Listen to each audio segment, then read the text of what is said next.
দর্শক, আসসালামু আলাইকুম।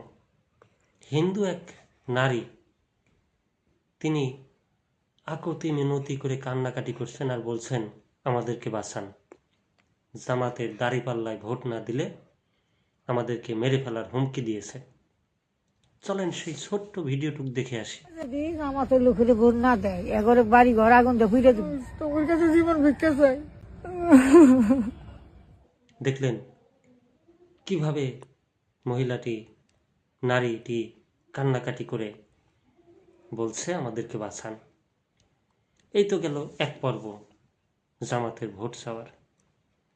আর এক জামাত কর্মী, জামাত নেতা, তিনি বলছেন ভোট কেন্দ্র দখলে রাখতে বাঁশের লাঠি তেল দিয়ে প্রস্তুত রাখতে হবে।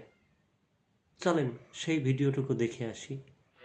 বাঁশের লাঠির তেল মাখাবেন 11 তারিখ পর্যন্ত, সুন্দর করে রেখে দিয়ে দেখলেন কি বলছেন আপনারা? একটু মতামত জানান এদের সম্পর্কে। এখনো সময় আছে, কাকে ভোট দিবেন, দেশ কার হাতে তুলে দিবেন, 12 তারিখের আগ পর্যন্ত চিন্তা করুন। এ তো গেল এক পর্ব। 2 পর্ব। আর এক পর্ব হচ্ছে জামাতের এক কর্মী বোরখা পরে মহিলাদের সাথে ভোট চাইতেছেন, সেনাবাহিনীর হাতে ধরা খেয়েছেন। চলেন সেই ভিডিওটুকু দেখে আসি।